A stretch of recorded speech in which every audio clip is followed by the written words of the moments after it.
So, yeah, let's get this started. First of all, I just wanted to introduce myself real quick. I'm Jacqueline Widdis. If you don't know me, I started this as a passion project. It was something that we started doing internally with the Early and Career Group, where we just wanted to bring people to the table to talk about different topics and learn from one another.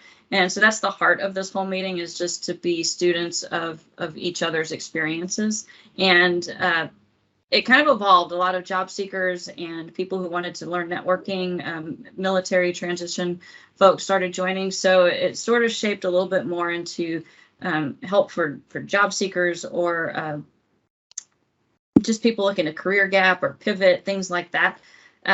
But to me, networking is foundational for how to be successful in many endeavors. So that's one of the reasons I wanted to invite Albert Bellamy, who I stumbled across one of his posts. He was helping me solve a problem. I didn't know how to send a LinkedIn connection request on the app without it just going default connect, without being able to type a message on why I wanted to connect with you. And then I messed it up sending him the friend request or the connection request, and we started chatting. But that's where relationships are formed sometimes. And wait, that didn't work for me, but it did. I just needed to read the post more than once. So Albert, would you like to do a brief introduction of who you are, and then yeah, like we're going to talk about this LinkedIn hard mode challenge and the LinkedIn algorithm. So I'd love to hear how that became maybe your passion point.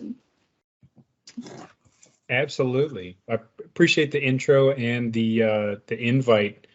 Yeah, I'm really been very blessed lately to be able to tell my story and to be able to help people, honestly. And that was kind of the genesis of all of these things, these talks and the challenge and all of that. But me personally, I've recently retired from the Marine Corps. I was 23 years in, did part of it on the enlisted side and then crossed over to becoming an officer. So I kind of went lots of places and did lots of interesting things, and but by the end of it, it was time to go for various and sundry reasons. So, and I started kind of taking stock of what I wanted out of life and what interested me, and so I made this massive pivot from being an artillery officer and blowing stuff up, and all of the kind of very military skills that don't translate at all into civilian life, and then becoming a data analyst. And my intent is to eventually become a data scientist, which I won't bore you with the fine differences between those two. I'll leave that to Robert. But so I was faced with kind of a daunting task. I was coming off of a very challenging assignment. I was a battalion executive officer for about a year and a half, and trying to do that with one of the biggest and most complex battalions in the Marine Corps, and doing that during COVID as well. And our battalion was one of the very few that didn't cancel a single training event. So you can imagine trying to meet all of our operational commitments. Our battalion was actually growing in size. COVID was going on. We all had to mask up for meetings. We all had to, we had to learn how to use this wacky Microsoft Teams to talk to people that were like a block down the street, but we couldn't be in the same room with them. And how to get our Marines trained and operationally ready when they couldn't all be in the same room together half the time, and they had to go fire cannons with masks on and all sorts of fun stuff like that. So yeah, just not too many details on that, but it was just, suffice to say, it was a stressful time, and I was pretty burned out by the time it was done. And I had an extremely quick turn from handing the reins over to the incoming executive officer, and then immediately starting to interview for skill bridge and transitional opportunities.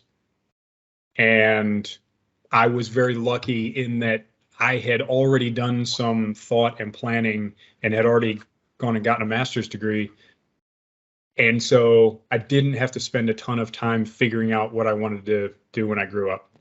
I already knew that. And so, but the challenge for me was, how do you pivot? How do you make use of what at the time was, for me, was extremely limited time that I could devote to a career change to upskilling to networking to personal branding and all of these things that I've come to know are essential to making a successful and relatively smooth transition.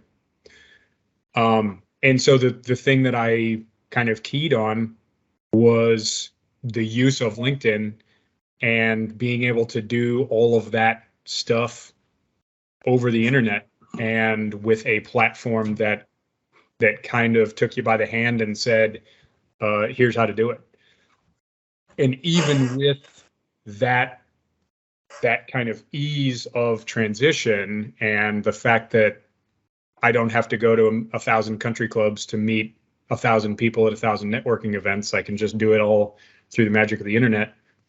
There were still a lot of challenges. And Jacqueline, you hit on one. I mean, most people don't know how to send an effective and personal connection request because there are certain things that even LinkedIn doesn't make particularly easy for you. And through getting to use LinkedIn and becoming somewhat efficient at it, I sort of learned all of the, you want to call them shortcuts, if you want to call them kind of insider tips or best practices that most people just don't encounter or don't take the time to figure out. So I see a lot of people kind of getting on the platform and then getting pissed off and saying, well, LinkedIn doesn't work for me. And so I found myself giving the same advice to people over and over again. And that was really where I started taking the things that I had figured out and saying, well, I can help people with this. And then in the kind of selfish side of things, I kind of got tired of explaining the same thing to 100 different people 100 different times.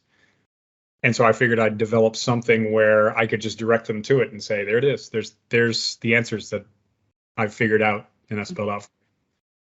Yeah, I love that, especially when I first, everybody's like, oh, you're trying to get back into work, you should be on LinkedIn. And I went to LinkedIn and it was really intimidating. I didn't know how to find people. I didn't know how to really interact. And it was, and coming from I overcame almost a 20-year employment gap. So doing that, it was like I had true insecurity issues on, I'm not a professional. Yeah.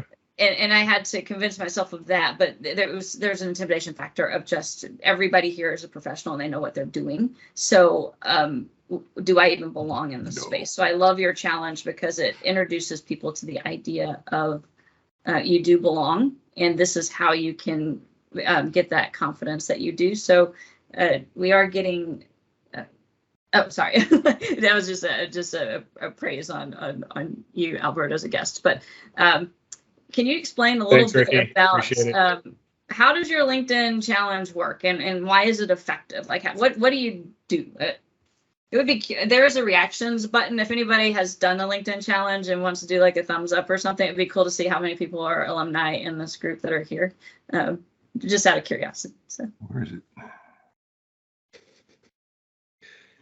Yeah. So, wait, what was the question? Oh, just like why did the LinkedIn challenge? What is it, and kind of how does it work? How do you Gotcha. do this thing? So, I mean, kind of where I got the idea originally was I started going to these Mike Quinn webinars, which people in the transition space will probably recognize the name. He's a retired Army Sergeant Major.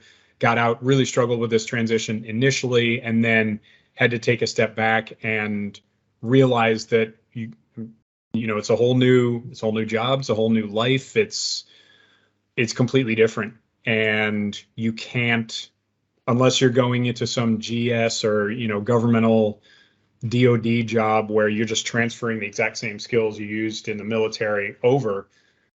You've basically got to start your professional journey all over again. That takes a lot of swallowing your pride and and kind of taking a lot of the things that you feel you've earned over a military career and saying, okay, well, I've got to put that on the shelf over here. As proud as I am, and as much as everyone tells me I'm wonderful, you've got to kind of accept the fact that whatever you're going in to do, you kind of suck at it for right now. And, just deal with that and get good at it, just like you once were a private or a second lieutenant and you got good at being a military person.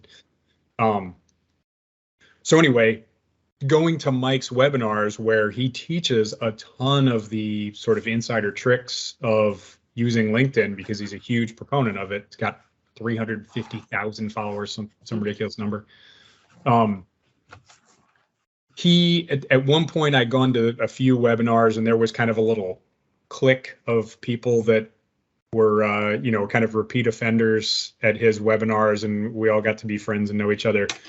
And so he jokingly talked about he had challenged someone once to create content for 30 straight days. And he was developing his company at the time, and they just come out with t-shirts. And he said, hey, if any of you guys do that, tag USO transitions, the hashtag, on every one of your 30 posts. If you do 30 posts in 30 days, I'll send you a free t-shirt. And it was just kind of this offhand thing. And we all kind of thought it was pretty funny, but started doing it. And I started every day just hashtag USO transitions. And it was just a funny thing. And at the end of 30 days, I reminded him of his promise and he sent me my t-shirt. But the thing was, the t-shirt's awesome. I love it. But the thing was, the challenge was its own reward. And that's something that I try and teach to the people that I challenge now is, I offer people a half hour of, whatever professional development, just a coffee chat with me if you like, or I can review your content. I can go over your resume. I'm pretty decent at all of those things. I don't know what else I can offer, but, if you want data transition advice, I can do that. But, that is, I'm sure it's worthwhile to people. But that's not the reward of the challenge. It's the process and the learning that you get from doing the challenge. And so that was my experience of producing content for 30 days, was at the end of 30 days, I didn't want to stop. It was like, oh, this is just something I do now. It's not one of those, we did one where it was like 100 burpees every day for 30 days. And at the end of 30 days, you're like, oh God, thank you, that's over. At the end of 30 days of putting out LinkedIn content, I was like, hey, this is addictive. Like, I'm getting all these reactions. People are telling me I'm great. What's not to love about that? Social media, woo. But I just found that was what kind of put me on the upswing and got me to where, I had a brand and I had a network of people that, I was now legitimate friends with, never met hardly any of them in the flesh. Mm-hmm. And so I wanted other people to experience that. And at the same time, I wanted to stop giving out the same, 10, 12 bits of advice to everybody that came my way saying, I can't figure out this LinkedIn thing. So at first I just made the sort of checklist of 10 or 12 things to do as sort of a one-stop shop where people that I didn't really have much invested in, a new connection comes to me and says, can you help me? Sure, do this.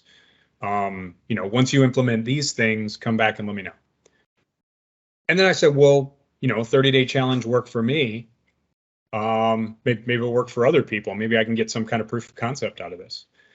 So that's when I put it forth, and I think I did a poll, which I generally hate LinkedIn polls, but sometimes you just need to kind of know what the people are feeling.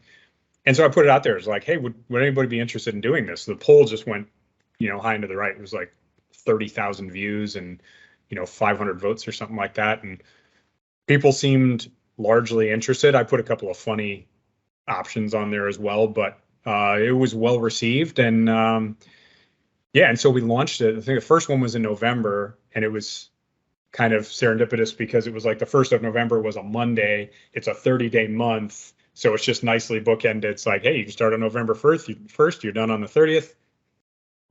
Easy day, and you're done before, Christmas and all that sort of stuff, where people don't really want to get on LinkedIn and post when they're drunk on New Year's Day or, spending time with family or what have you. So Yeah, November, it worked like gangbusters. I mean, half of the people here did it in November. And people wanted to do it again. So we ran it again in January, and that damn near killed me. So I think we're gonna run it again in April. I had to do 2 months off just to kind of catch my breath. Okay.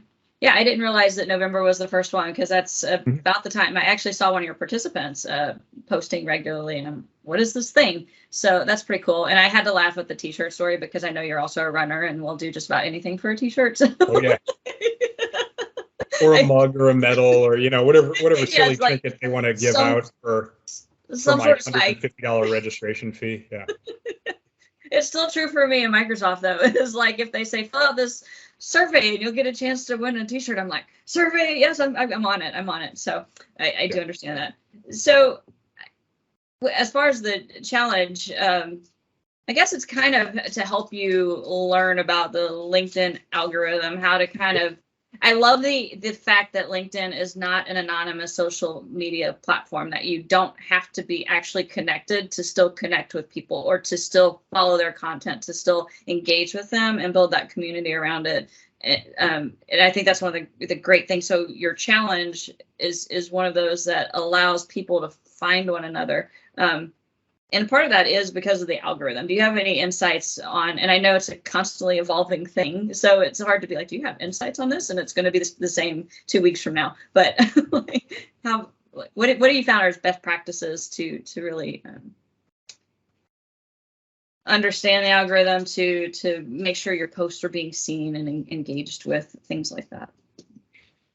Yeah, so there's a couple of things. I mean, I think you just have to understand the nature of algorithms in general. Not that you have to be a super math whiz or do coding or anything like that. You have to understand that there's this thing that is just reams upon reams of computer code that is constantly undergoing revisions, is constantly being refined. But I think you have to understand the motivation behind it. And you look at the people that came up with LinkedIn and the people that design and redesign the algorithm. Their intent is to keep it kind of organic and pure, and a place where people meet each other and refer each other for jobs. So I often joke about the New Bern Country Club and how I couldn't meet Robert Sievert and all of these kind of luminaries of data analysis and data science just by going out and hobnobbing with the hoi polloi here in Eastern North Carolina. None of these people live here. So, but the algorithm is what permits you to just sort of multiply that 100-fold to where I meet Christina Stathopoulos, who at the time lived in Spain, has since moved to New York City, and Tom Ives, who lives in Montana. And I'll stop name dropping, but these are kind of leading lights and thought leaders in the data science industry who are active on LinkedIn. And they're just people I'd never meet in real life. I mean, you absent LinkedIn and kind of social media where they hang out and produce content, it'd be like Stephen King. You're a fan of Stephen King's books. You read Stephen King's books. You don't ever talk to Stephen King. But I'm a fan of Kate Strachnyi, and I read her books, and then I send her a message on LinkedIn and say, hey, your latest book was great. I really enjoyed that course. And so it just makes people that can help you very accessible and just far beyond anything that represents a geographic limit. I'm not driving to New York to meet most of these people. And if I did, they probably wouldn't talk to me if we hadn't met on LinkedIn. So, if I just show up at their house, they're going to get creeped out and call the cops on me. But, but so that creates a huge opportunity. And I'm off on a tangent again. What was the original question? Oh, just the kind of best practices and like the algorithm and why should we care about it? Yeah. But at the same time, what the designers of the algorithm don't want is they don't want spam and power users and, the Kardashians to dominate like, they do on other platforms. So they don't want, people to have millions upon millions of followers unless they're, actual celebrities in a professional environment. So Elon Musk has millions of followers. Well, it's because he's Elon Musk. And he is a celebrity in a professional setting. But if you or I or anyone in this room who's kind of coming from zero wants to build 100,000 followers or some kind of bully pulpit where we're a thought leader, you've got to do that organically. And so they don't want web scraping. They don't want people paying for followers or any of these shenanigans that go on other platforms. And they also don't want people screaming about politics or hot button issues to gain traction the way they do on Facebook or Twitter, where kind of the lowest common denominator often rules. So most of the things that you see, like, why does this work this way? Why does sharing content not work?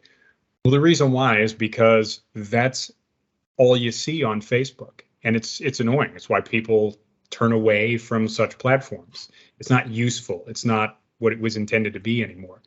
LinkedIn is still intended to be organic connections between people, just ungoverned by geographic limits. And so the kind of 10 content commitments that I put out in LinkedIn hard mode are to keep you from running afoul of sort of the secret rules of the LinkedIn algorithm. So they discourage sharing content. As we saw in if anybody actually saw my post today, unless we're first degree connections, you probably didn't, because it was a shared post. I shared this event. LinkedIn completely discourages shared posts, and so the distribution of that post got crushed. That's kind of one of the unbreakable rules of LinkedIn hard mode is don't share content. I did it because it's just kind of a pain in the butt to screenshot the event and then, try and get it that way. And then you have a barrier to entry. People are trying to find the link, and it's just a whole shit show. But anyway, that's just something like you want to very sparingly share other people's content with your LinkedIn account, because it just won't gain you any traction. And if you're looking to network and you're looking to build your voice, that's just not the way to do it. Yeah, and just most of the things that you find with the algorithm and you go, I wonder why that is. It's to kind of herd everyone back to create your own content, connect organically, spread word organically. Even something, even something as simple as when you create an event, there's no button that allows you to send the event notification to all of your followers or all of your connections. It's not possible. You have to sit there, if you want to invite a bunch of people to something, you have to painstakingly scroll through your connections list and click them one at a time. Click, click, click. And I did that for the podcast I used to work for. I would spend hours inviting people. I don't know, Shruti probably remembers that. She definitely got an invite just about every week to our show. But yeah, and it's just painstaking, and it's because they don't want power users just kind of one-click spamming their entire network. It's supposed to be more like a person-to-person connection. So, it's more like me having to call Jacqueline and call Robert and call Ricky and say, hey, I'm having a party Saturday night. Do you want to come over to my house? It's a bit more like that. And so if something grows, the designers of the algorithm want to grow it organically, not through kind of internet and social media hijinks. Yeah, thank you for that. And by the way, you have a question? Go ahead, of course. Yeah. So I did notice a lot of those features when I was first starting out. If you try and send too many connections, too many messages, in-mails, there seems to be, buffers and bumpers to kind of help guide you to what you just described. How hard do you push against those? Because I found myself sometimes like, I could have done, 20, 30 more connections that week. And also in others, I just sent out my max. I just found someone I really want to talk to. So now I have to go stalk them on whatever other thing else to connect with them. Yeah. I mean, as you found out quite painfully, Ricky, there's not, although LinkedIn is slightly more accessible as an organization than other social media networks, they have their own rules, and they're willing to listen to their users to a certain extent. They're always, Right. I've been in a couple of surveys where they've actually asked, like, hey, what do you think about this aspect of the platform or this part of the algorithm? What would you change if you could? I don't think I saw any of the things change, but I'm sure they took my input with as much as anybody else that they surveyed. I would just say, for the most part, once you kind of get your head wrapped around the restrictions, like a lot of things, it's just like the discipline that they enforce in the military. It's kind of freeing in a way, because it's not a completely open sandbox. If they restrict you to doing 10 things as opposed to doing a million things, well, if you've got a million options, you'll never choose anything, because you'll sit there and overanalyze the crap out of it. Or you'll just be intimidated by the number of choices you have, and you'll just kind of sit down Indian style and say, I can't figure it out. If you've got 10 options, if you go to the grocery store and there's 10 options for salad dressing, cool. I can narrow that down 5 seconds and pick the one I want. If there's 1,000 options for salad dressing, I'm gonna sit there for a half hour trying to figure it out. So, I think if you view it that way, there's not really much that I've had to push back on. There are gripes I have. There are things that I think could be changed, and I kind of take heart in the fact that they're constantly changing the algorithm. So, somebody's trying to figure out how to make it better all the time.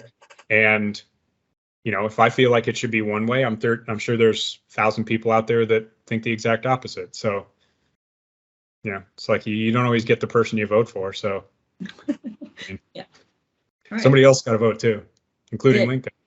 Does anybody have questions? I can keep asking questions, but if you have anything specific, by all means, or if you have any experiences where you're like, I've experienced this frustration, and or success, particularly if you have a successful thing that really worked for you.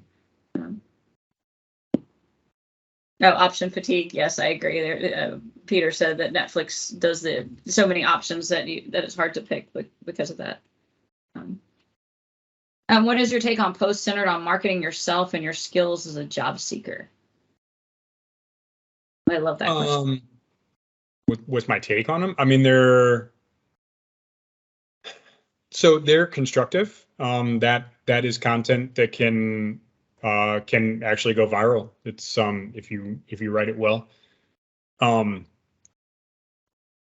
one thing that I see that really kind of aggravates me, and I get a bit of a chuckle out of it, but I sort of feel bad for people, is the "I'm back on LinkedIn" post.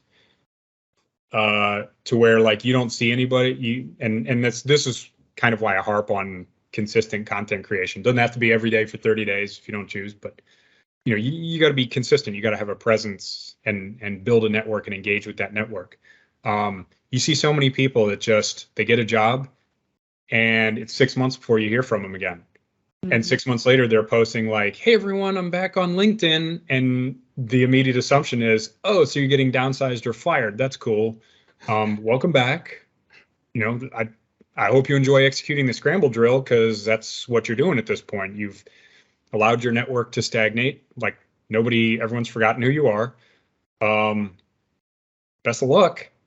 But a lot of times their "I'm back" post is, "I've put up the green banner, my network, let me know if you've got anything," which, it's, if anybody here has done that, you have my sympathies, but it's, that's kind of a cry for help. And it's got a low probability of success. I mean, you're asking for somebody to take pity on you and direct their energy towards you, where you're not directing energy towards them.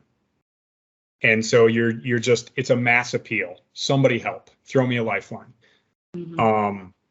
And I think a much better approach, even if you find yourself in that situation where you've let your network stagnate and surprise, you're getting fired in 2 weeks. It's happened to the best of us. At that point, your best option is to start investing chunks of time individually, reaching out to the people that you know to be the most productive members of your network, and just laying it out and saying, hey, I screwed up. And I'm unprepared for this. But I know that you have this, and this. You have a robust network. You have connections in this target company that I love to work for. And don't ask for job referral. Don't ask for anything significant on their part. Ask for a meeting. Ask for a coffee chat, either online or in person, and just say, I'm on your time. I would appreciate if you could give me a 30-minute networking meeting, and I'll be respectful of your time, but I need help as a friend. And that approach is much better. It's very easy to scroll through your feed and kind of ignore that person you haven't heard from in 6 months when they just say, somebody help me. Cool, you're not talking to me. So yeah.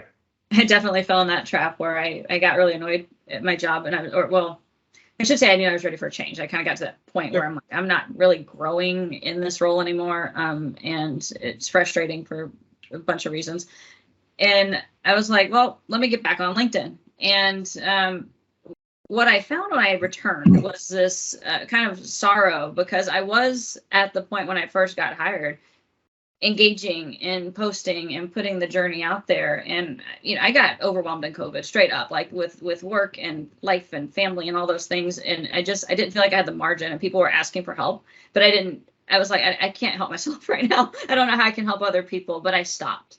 And like to this day, I just want to encourage people, don't stop, because even when you come back, you'll probably want to kick yourself a little bit, because it's like I was doing all of these great things, and I would not be in the same position. Like I wouldn't be at a frustrated point looking at options. I would be at I have friends here looking at options. And, I know what area recruiters are recruiting for. I know like what they're doing and what their companies are up to. So even in the interview, you will be better because you've been following whatever company it is, and you're like, wow, I love what you do. I love this area that you're in. And it starts to focus you on which post you gravitate towards, and really invest time in the things that make you click, right? Like actually click, or I guess mentally and physically click the button. And you can start saying, wow, I'm always gravitating towards post on how to be a better PM, and all of those things add to that growth and just keep you in that space. So I love that point of please don't stop, and don't be the person that comes back 6 months later, and because the opportunity and the joy of it is being involved now, and just being consistent and learning from people. It's always fantastic. We have another question. Thank you for putting questions. I love when there are questions from you and not me. So what is your take on building your brand on LinkedIn? How do you find a voice? Do you use hashtags to put your voice out there through every post? Number of hashtags leave on your post, optimal number. Okay, so let me go with the simplest one first. Hey, what's up, Peter? Good to see you. So optimal number of hashtags. That's one of those things the algorithm tweaks, and there are constantly people out there trying to suss out what that is. Usually the number I see is 5 to 8 is the max that you want to put on. So if you're doing LinkedIn hard mode, I say 3. And the reason for that is I want you to be kind of Spartan and be really considerate of what hashtag is going to get you ahead. What's actually going to kind of redistribute your message, and what circles do you want to connect with? And I've definitely seen that, people recommend that 3 is actually a really good number to consistently put on there. I try to limit people because, again, there's kind of freedom in those limits. If I push you to only, to pare it down to bare bones, you're forced to kind of leave the spam whether it's tag spam or hashtag spam. In the rearview mirror, you can pick a couple of people to link. You can pick a couple of hashtags, but it's your content that's got to shine. And you can't lean on social media tricks to try and get distribution. So I say three. Three is a pretty good number. You'll see me use 3 to 5 fairly consistently. How do you use hashtags to put your voice out there through every post? Pretty consistently. I don't usually put out posts with no hashtags on them. There's usually a pretty optimal mix, which most people, if they're kind of consistent content creators, they'll come up with a personal hashtag or something that's going to kind of unify all of their content. So I came up with this corny website name. It's Major Data, a play on I retired as a major, and it's just funny, like, Robert remembers the old show Major Dad, good times. So it was something funny. I sort of informally test bedded it with a bunch of people, said, hey, is this too corny, or do you think this plays? So I'm kind of rolling with it. And so I put hashtag Major Data on just about everything that I post that's somewhat professional. So that one hasn't taken off yet. It's not something that I'm trying to get other people to tag on their posts. So it's just, that's just kind of a part of my brand. And then you get the hashtag that you're trying to get other people to key on and start following. And that for me was LinkedIn hard mode. I've had a couple over the past year or so. But that's the one that's really taken off the most. I think we have like 450 followers now, so should ramp up pretty well as we kick off another sort of organized cohort in April. So yeah, that one does pretty well. And then it's usually good practice to put one on there that just sort of has a mass appeal. So anything, a lot of times if I do professional stuff, if it's a post about data, I'll put data analytics and hashtag data analytics and hashtag data science on there. That's going to get you some extra distro. Hashtags don't help you as much on LinkedIn as they do on other platforms. There aren't a ton of people on LinkedIn going in and saying, let me see everything posted today on hashtag data science. There are some, and you do get a some boost. And then if people are following that hashtag, according to the algorithm, they'll see kind of random posts in their timeline saying, hey, this is a featured post in hashtag data science, and maybe it's mine, maybe it's not. But a lot of that depends on my following, how much reaction the post is getting, all that sort of stuff. So people act like, hashtagging every 5th word in a sentence is a good policy. I don't think it is. And they kind of hashtag random words like, I saw one the other day that had hashtag father, hashtag leader, hashtag, it was like, who's following hashtag father? Who's going and searching that and clicking on something that comes up in their feed like, oh, it's featured in hashtag father? I doubt it. On a professional platform, probably not a thing. So, yeah, I'm open to debate on that. I do know kind of smart LinkedIn people that tend to do that. I find it kind of amusing, and it just doesn't strike me. It doesn't make sense to me that would help you. So what else? Okay, we scrolled past him. I've talked way too long. What's your take on building your brand on LinkedIn? How do I find my voice? So building your brand, finding your voice. My biggest recommendation is just take all of the many facets of who Peter is and just pare it down to like 4, maybe 5 bins of topics. And that's your content themes. That's what you want to stick with. If you go more than that, everybody's more than 5 things. If you go more than about 5 major topics or categories, people are going to kind of lose the script. They're going to get bored with you because you're going to muddy the waters. So I would say, like, hey, your profession. That's, if you're locked into a profession, that's one. I post a lot about data analytics and kind of challenges I face at work or things that I'm studying. That's a good one. A kind of whatever you're working on. We're all upskilling, we're all driving towards something. Where are you going in life? What's your career path? That's a good one too. Just kind of general professional stuff. What challenges are you facing interpersonally in the workplace? That's a good one too. And then you can get into the personal.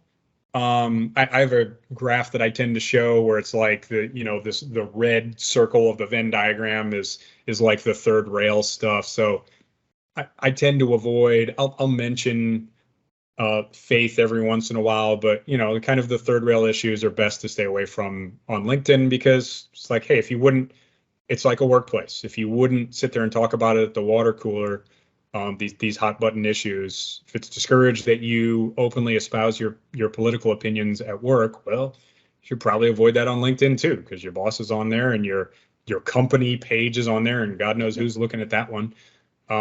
So do you want to be spouting off about Facebook type things or Twitter type things in a professional environment? I say no.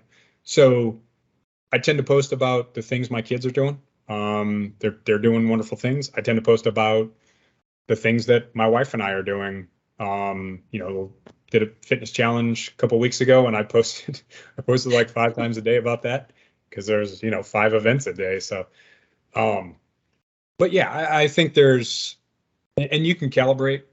I find that sometimes I'll start to stray a little bit off of the kind of a good strategy and go, been too many personal posts lately. Let's bring it back to the professional side, or vice versa. So one thing I actually learned was turning on creator mode was both one of the most terrifying things I did, but I'm also really glad I did as well, because it asked you, what do you talk about? And I had to back out of that the first time, because I was like, well, I talk about this and I talk about this and I talk about this. And I realized I heard a great phrase was, if you're talking to everybody, you're not talking to anyone.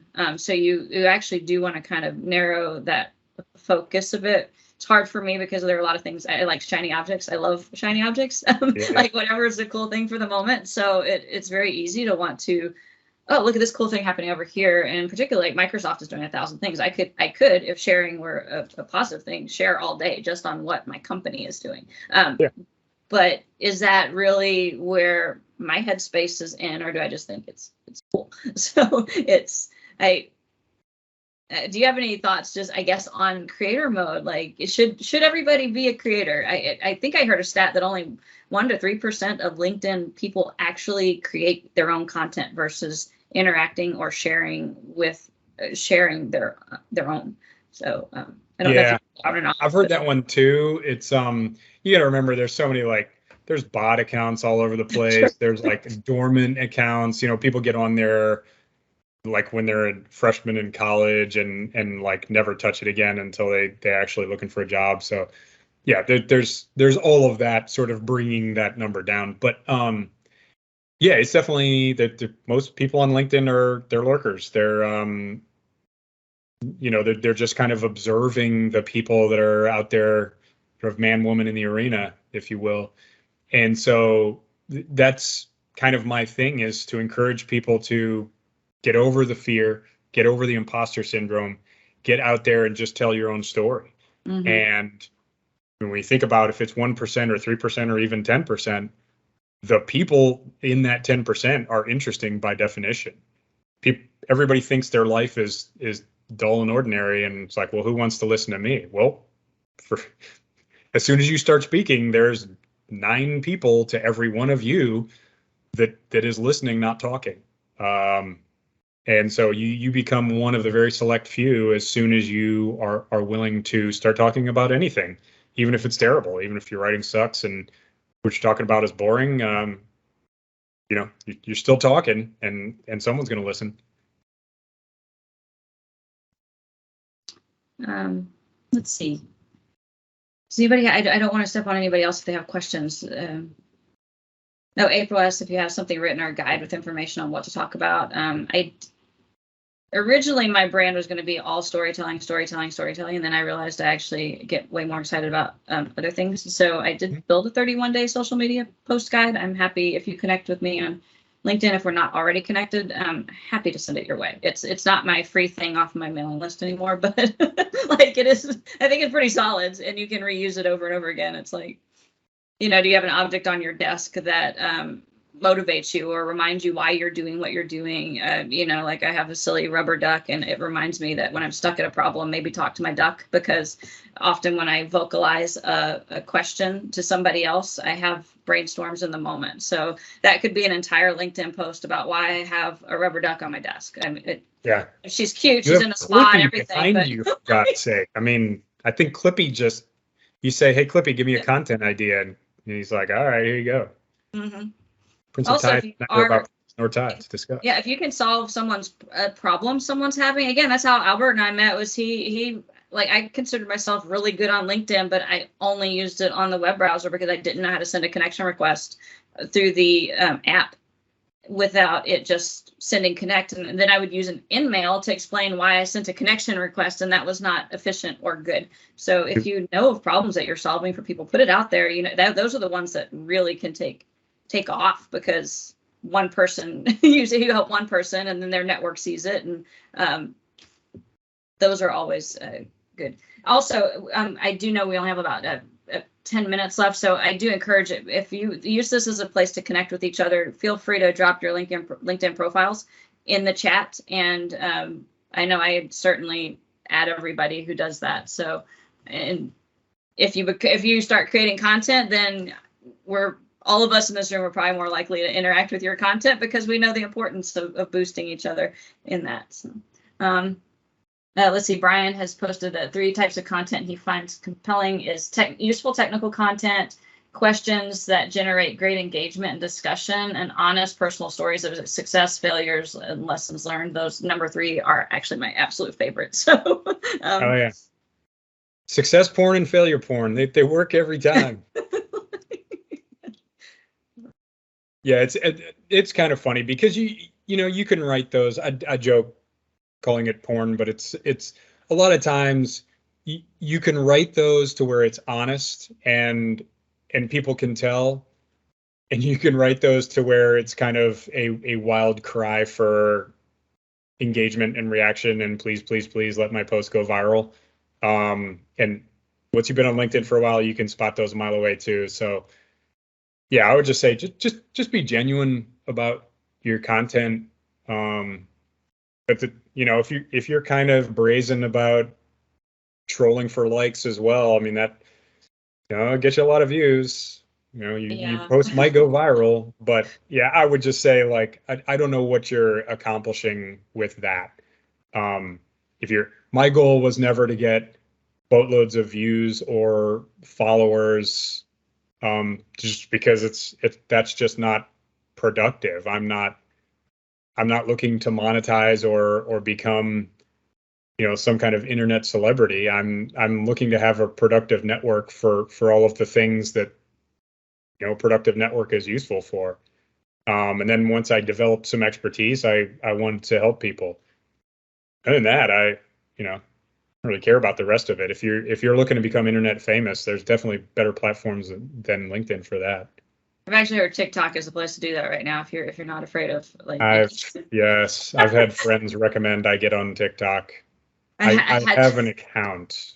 So. I have an account too, and I opened TikTok for the very first time ever while I was in a meeting, thinking, oh, after this meeting, I'll go look into that. I did not know it would start playing very loud videos immediately, and I was just like, ignore the Jacqueline in the corner. Like a game to them. It's like, their recommender algorithm is like, let me show you some obnoxious crap that you'd never be interested in, because that's what everybody else is watching. No, my experience with TikTok usually is just, I come home from work and my middle son, Owen, shows me his phone, and he shows me this stream of 8 or 10 TikTok videos, and it's like a game to see which one will make dad laugh. And most of the ones I just kind of, not only do I not laugh, I kind of stare at him and go, how on earth do you find this funny? But he gets me every once in a while. Yeah. Michael, real quick, your link, when I clicked on it, did it open? I don't know if it was because of, it just didn't open your profile. So I would like to make sure you get to connect with people as well. All right. Any other questions? Definitely. Like if we're not connected, guys, and you're in on this call, please just send me a connection and send me a message with the connection. If you like, you can go to my YouTube channel. I explain exactly how to do it. both on desktop and on mobile. I'd love to connect with all of you guys. I just, at this point, I only want to connect with people that have like, at least a little bit of skin in the game. So, if we've chatted on one of these sessions, that's plenty for me. Send me a connection request. Just send a message with it. All you got to say is, hey, saw you on the Mentorship live call. Love to connect. Yes. Doesn't have to be anything fancy. Yeah, and I do also have. Go ahead. Next one starts in April. Oh, sorry. The next one starts in April, correct? Yeah, I'll probably post about it tomorrow. So the thing we screwed up in January was, like leading into January, obviously is Christmas and New Year's. I was traveling, I was visiting family. My wife starts giving me the stink eye if I'm like on my phone too much during family time. So, so it just wasn't well advertised. So we had a ton of people do it in January, not nearly as many as in November. But it's just, I found that midway through the month, I didn't have the time or energy to devote to it. And so I kind of fell off. I feel bad about that. Didn't track the people that were doing it quite as well as I did in November. So I really want to kind of be a bit more sparing with it. And so I can actually devote some energy to it. So I think April's going to be good. All right. And Richard, you have your hand up. Feel free to chime in. Yeah, no, thanks. I figured I'd quit lurking here in the background to use the term that Albert used earlier. Hey, I did join a couple minutes late. I apologize. I had to make sure Auburn had their March Madness game under control. But once we were up by 20, I was good. But so I have a question. It's kind of related to the chat comment that Brian posted. And what I was going to ask Albert was, even though I think you had a pretty good idea of what you wanted to be when you grew up, as you were transitioning out of the Marine Corps. But for those of us who are perhaps in that mindset of we're not quite sure what we want to be or which direction we want to go, how would you advise us to approach creating content? I mean, would you advise us to perhaps just focus on points 2 and 3 as indicated in the chat, questions that generate great engagement and, personal stories, or what advice could you offer, for those of us who are in that position of uncertainty, I'll call it. Sure. So I will just say I'm not an Auburn fan, but I did pick them to win the tournament. So I'm glad to hear they at least got through the first round unscathed, because I think I might have picked Iowa in the Final Four, and they took it on the chin yesterday. So I think just about everybody's bracket's busted at this point. But happy to know my predicted champion's still in. So it's funny you asked that, because I was very surprised when I first started out that like my journey and my learning process posts resonate hugely. And the reason for that is most people are afraid to talk about that. People think that in order to be a content creator on LinkedIn, you have to be an expert and you have to have all of your stuff together. You've got to be like just pontificating at the highest level of some professional field, where it's like, let me tell you how to get a job, or let me tell you how to analyze data, or, let me break down, like Robert does, let me break down this advanced statistical concept for all you Morlocks that can't quite get it. I found huge engagement very early on from posts where I just said, SQL is a, foundational and very basic data platform. It's a query language. It's not even a coding language. It's like 2 + 2 = 4 of data analytics and data science. I had a post early on where I just said, hey, I'm using these 3 platforms to learn SQL. I just started it was like last week. And I was just like, I'm finding these platforms to be super productive.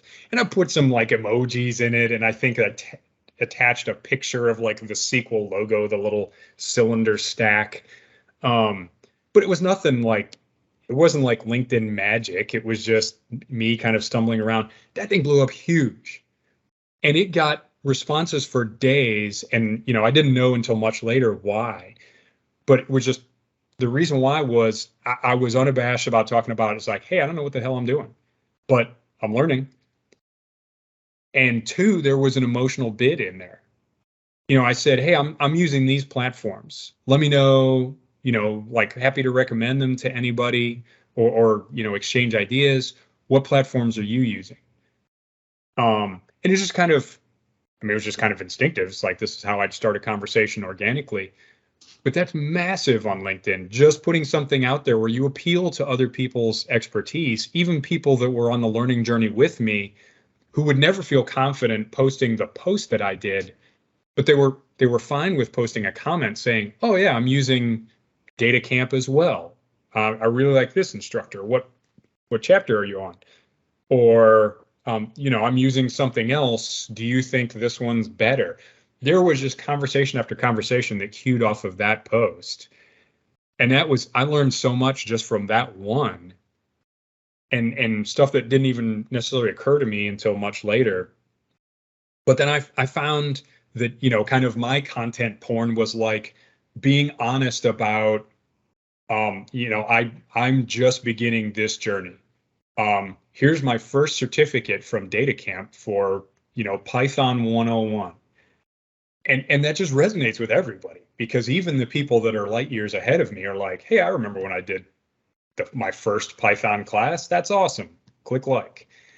And I found that I was getting reactions from people that have massive followings. And so when some of these people that I, shamelessly name dropped earlier, get on there and like your post and then comment and say, great job, you've made a great start. And, how did you like it? And especially when that starts a conversation, that gets rebroadcast to a huge chunk of their massive network. So some of these data celebrities that have 100, 200, 300,000 followers, suddenly your name is getting blasted out to, a few hundred or a few thousand of their followers, and then they're engaging, and now you're really building a network. So I would say starting out, just talk about starting out. And it's just don't be embarrassed about it. People let imposter syndrome tell them that they're not good enough on LinkedIn and everywhere else. And I would say if you just say this is me, this is who I am, this is where I'm at in life, that resonates with people, and people kind of will really respond to it. I can echo. Every time I've been vulnerable about something, it gets way more traction than knowledgeable, actually. So yeah, that and publishing your certificates, it's mm-hmm. Yeah, we are at time. I don't have to rush off of here at all, but Albert, I wanted to make sure you thank you for your time and for being here, and for everyone who joined us. I always get really excited when anybody shows up, to see over 20 people show up is really, really exciting. So, yeah. Thank you. Yeah, that's awesome. Yeah. Yeah, like you said right before we started, I'm always thrilled when I get on one of these things and it's, there's more than one like pity attendee like there to see me. So yeah, I appreciate everybody that's here now, and even people that had to drop off probably earlier. Yep. Yes. At my very first mentorship live call, we had one person show up, and I didn't expect a lot when I was starting it, but I was like, one person showed up. This is great. So I had like 400% growth the first couple of weeks, because it went from 1 to 4 to 8. So, oh yeah. But yeah. All right. Yeah, highly recommend Matt Bratton.